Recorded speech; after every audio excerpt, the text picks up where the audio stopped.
Assalamualaikum warahmatullahi wabarakatuh.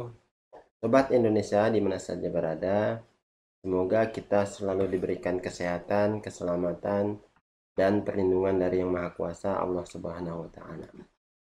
Baik, Sobat Indonesia, pada kesempatan ini kita kembali bertemu dalam sesi berbagi informasi. Dan pada kesempatan ini, saya akan berbagi informasi mengenai cara mengupload dokumen sertifikat pelatihan yang kita miliki, ya. Jadi memang untuk sesi ini dikhususkan bagi para ASN baik PNS maupun P3K.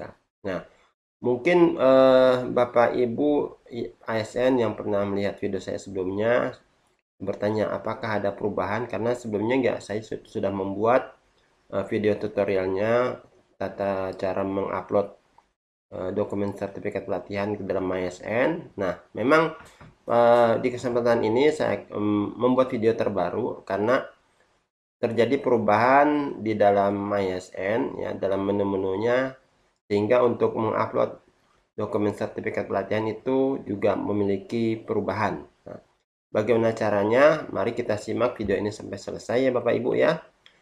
Jangan di skip, apalagi pindah channel ya. Mari kita gaskan saja. Baik, para Bapak Ibu, Sobat ASN, Sobat Indonesia di mana saja berada ya. Ketika untuk mengupload sertifikat pelatihan yang kita miliki, ya kita harus masuk dulu ke dalam ASN digital ya. ASN digital, saya yakin Bapak Ibu sudah pandai untuk masuk ke dalam ASN digital. Di sini kita pilih juga lagi ya layanan individu ASN ya. Kemudian kita pilih menu My ASN. Kemudian kita pastikan dulu nama kita sudah sesuai NIP ya. Kemudian kita pilih atau kita cari yang riwayat diklat atau kursus. Nah, mungkin Bapak Ibu sebelumnya langsung mengklik riwayat diklat atau kursus ya di sebelumnya. Nah, untuk kali ini Bapak Ibu jangan langsung mengklik riwayat diklat atau kursus ya. Tapi kita pilih dulu lihat semua. Lihat semua ya. Nah, di sini mungkin bagi para CPNS ataupun P3K yang baru diangkat, harus memastikan unit verifikasinya ya, yaitu Badan Kepegawaian dan Pengembangan Sumber Daya Manusia atau BKPSDM. Nah, mungkin bagi Bapak Ibu baik PNS yang baru ataupun P3K yang baru bila belum sesuai ya, maka Bapak Ibu bisa mengklik tombol ubah ya. Dan di sini kita ketik saja badan ya, dan kita cari. Nah, di sini ada dua pilihan, kita pilih salah satunya ya, boleh ya. Dan kita klik tombol simpan dan kita ketik ya, dan kemudian dianggap sudah berhasil unit verifikatornya. Baik, ini langkah pertama. Langkah keduanya Bapak Ibu seluruhnya ya. Di sini yang berubah adalah atau berbeda adalah ternyata ada dua pilihan ya. Ada riwayat diklat struktural dan ada riwayat sertifikasi. Nah, ini ada perbedaannya. Bagi Bapak Ibu pejabat struktural yang sudah mengikuti diklat struktural, misalnya diklat P4 atau sekarang disebut PKP, kemudian yang eselon 3-nya pernah mengikuti diklat PIM 3 atau sekarang diubah menjadi PKA, dan eselon 2-nya sudah mengikuti diklat PIM 2 dan sekarang namanya diubah menjadi PKN, silakan untuk mengklik tombol riwayat diklat struktural. Kita buka sebentar ya Bapak Ibu ya, seperti ini. Ya. Kemudian kita klik tombol tambah baru ya, karena kita ingin mengupload sertifikat diklatnya. Nah, di sini kita klik diklat struktural ya. Ternyata memang hanya cuma satu ya. Jadi jenis diklatnya hanya satu, yaitu diklat struktural. Jadi ini memang dikhususkan bagi para pejabat struktural ya. Untuk pejabat fungsional ataupun pelaksana ataupun P3K tidak dianjurkan mengisi ke dalam sini ya, karena memang nih dikhususkan bagi para pejabat struktural ya. Bagaimana mengisinya? Tinggal Bapak Ibu pejabat struktural tinggal isi saja dari nama diklat, kemudian institusi penyelenggara, sampai nanti dengan rumpun diklat seperti biasa ya, nanti kemudian ketik lanjutkan. Sehingga nanti akan diminta upload dokumen sertifikat yang dimilikinya itu ya. Karena saya belum punya lagi dokumen sertifikat diklat struktural, maka saya tidak bisa namanya mencontohkan. Tapi saya yakin Bapak Ibu pejabat struktural tidak akan kesusahan untuk memasukkan data sertifikat yang sudah dimilikinya. Baik. Lalu bagaimana untuk pegawai yang lain? Maka kita kembali lagi. Kita kembali lagi Bapak Ibu ya. Bentar. Kita kembali lagi. Nah, di sini kita pilih yang riwayat sertifikasi. Jadi untuk riwayat sertifikasi ini semuanya bisa ditampung ya. Baik pejabat struktural, pejabat fungsional, pelaksana maupun P3K. Kita klik saja ya. Kita klik, kemudian kita klik juga tambah baru. Nah, di sini akan diminta masukkan data. Nah, di sini ada tertulis jenis sertifikasinya. Kita klik saja. Ternyata ada 4 jenis sertifikasi ya Sobat ASN. Ada sertifikasi, ada kursus, ada paten atau haki, dan ada penulisan ilmiah. Baik, kita coba satu dulu ya, yang sertifikasi. Seperti apa bentuknya? Ternyata untuk sertifikasi ya, di sini akan diminta data-data dari klasifikasi dan nama sertifikasinya, nomor sertifikatnya, tanggal, dan ada masa berlaku mulai tanggal berapa, dan mulai ada juga masa berlaku ya, atau expired date-nya kapan ya. Dan kemudian ada letak gelar. Kalau memang di dalam sertifikatnya diberikan gelar, baik gelar depan ataupun gelar belakang. Ya, kemudian ada lembaga sertifikasinya. Nah, khusus untuk lembaga sertifikasinya, ternyata BKN sudah mendata dan merilis lembaga sertifikasi yang ada di Indonesia. Jadi kalau kita klik sini, Bapak Ibu, nah di sini kita tinggal memilih saja lembaga sertifikasi yang kita pernah ikut pelatihan sehingga mendapatkan sertifikat pelatihannya ya, seperti ini ya. Jadi sudah ada ya. Jadi kita tidak bisa lagi namanya keluar dari data yang sudah ada di dalam BKN ya. Nah, kemudian untuk letak gelar ya, kemungkinan mungkin ada yang diberikan gelar baik gelar depan ataupun gelar belakang. Misalnya ada gelar depan, maka nanti akan ditanya apa gelarnya. Kalau gelar belakang, maka juga akan tanya apa gelarnya. Seperti itu ya. Contohnya kalau saya boleh lihatkan, saya ngambil contoh dari internet. Jadi seperti ini. Untuk sertifikat pelatihannya ya, itu sertifikat keahlian, contohnya di jasa konstruksi ya. Di sini terlihat jelas ya, dikeluarkan tanggal 16 Juni misalnya 2014, dan ada masa berlakunya selama 3 tahun. Jadi setelah 3 tahun ini dianggap tidak berlaku lagi, dan ini sesuai dengan permintaan ya dari MyASN ya. Jadi ini untuk yang jenis sertifikasinya berupa sertifikasi, memang ini diminta yang ada ketentuan masa berlaku mulainya dan masa berlaku selesainya ya. Jadi dan kemudian untuk lembaganya sendiri sudah ditentukan oleh BKN. Jadi bagi Bapak Ibu ASN yang punya sertifikat keahlian seperti ini ya, silakan masukkan data melalui pemilihan jenis sertifikasinya berupa sertifikasi. Nah, itu yang pertama ya Bapak Ibu. Yang kedua, kalau kita pilih kursus ya, kita pilih kursus. Nah, untuk kursus ini ya nanti akan diminta data berupa jenis kursus, klasifikasinya, nama kursus, dan institusi penyelenggara, nomor sertifikat, tahun kursus, tanggal mulai, tanggal berakhir, dan durasi jamnya. Jadi Bapak Ibu ASN ya, untuk jenis sertifikasi berupa kursus inilah yang sebelumnya kita lakukan ya.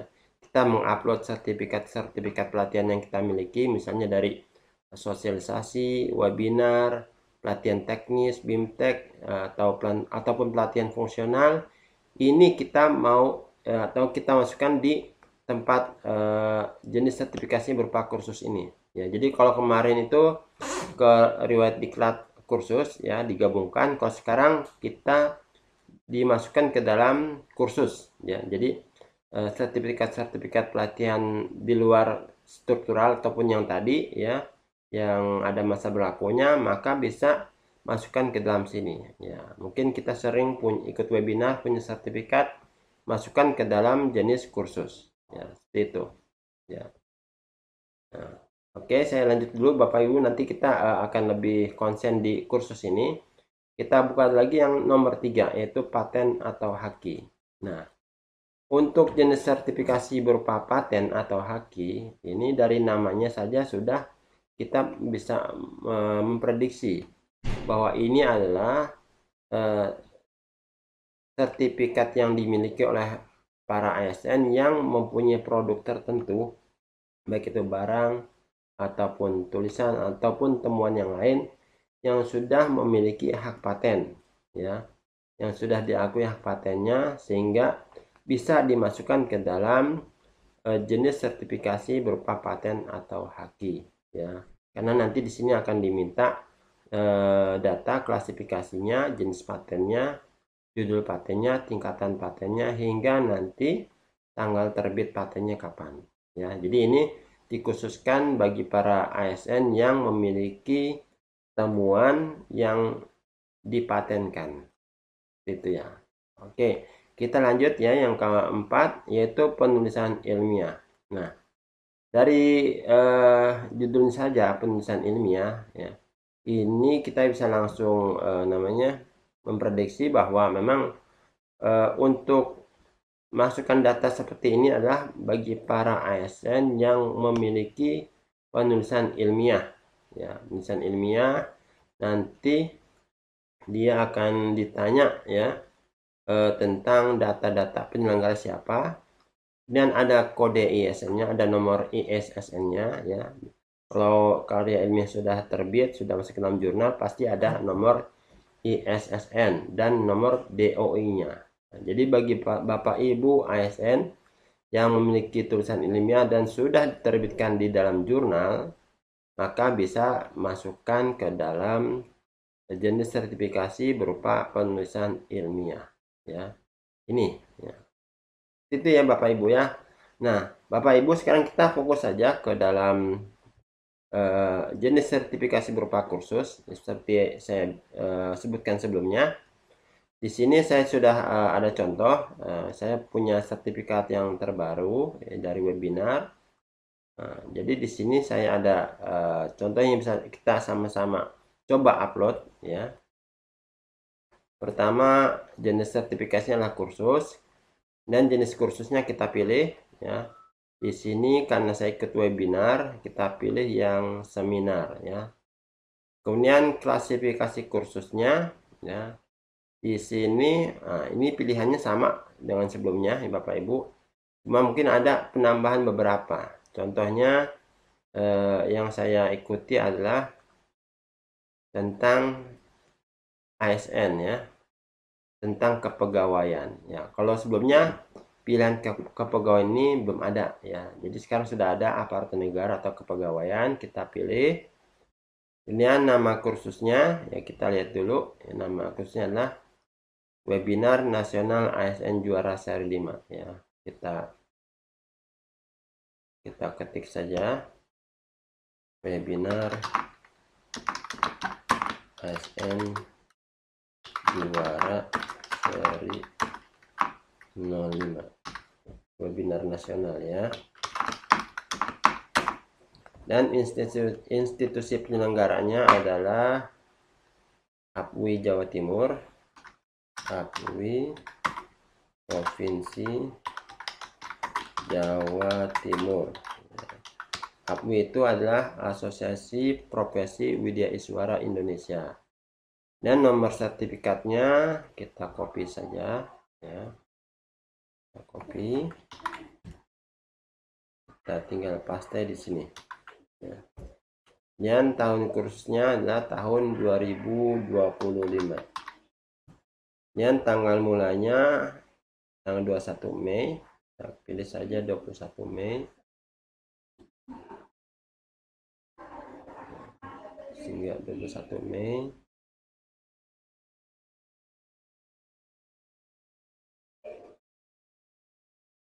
Ya, dan durasi jamnya adalah 3 JP ya. 3 JP. Setelah itu kita klik tombol lanjutkan. Melanjutkan ya. Nah, di sini kita diminta untuk mengupload dokumennya ya. Kita klik di sini ya. Kita pilih dokumen ya.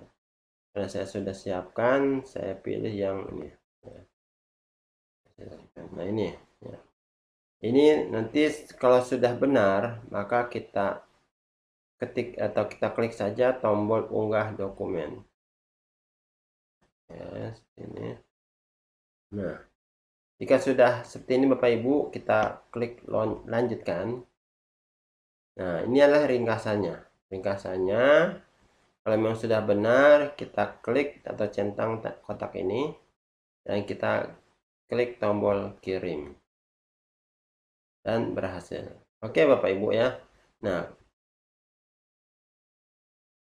kalau kita melihat lagi di historinya ya, kita klik ke tombol home ya. Nah, kita klik lagi riwayat sertifikasinya.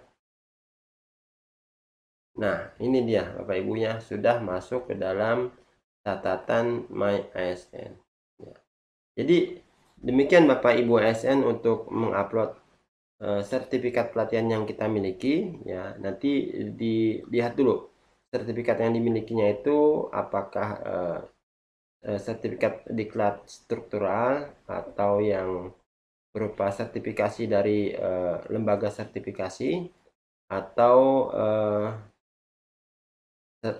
pelatihan-pelatihan biasa seperti pelatihan fungsional, fintech, coaching, mentoring, webinar, seminar, sosialisasi dan sebagainya, ataupun mungkin dari haki, dari paten, dan juga mungkin juga berasal dari penulisan karya ilmiah. Ya. Demikian Bapak Ibu yang bisa saya sampaikan pada kesempatan kali ini. Semoga bisa bermanfaat buat kemajuan dan pengembangan para ASN di seluruh Indonesia. Saya mohon maaf atas segala kehilapan dan kekurangan dan mengucapkan banyak terima kasih atas perhatian. Wabillahi taufiq wal hidayah. Wassalamualaikum warahmatullahi wabarakatuh.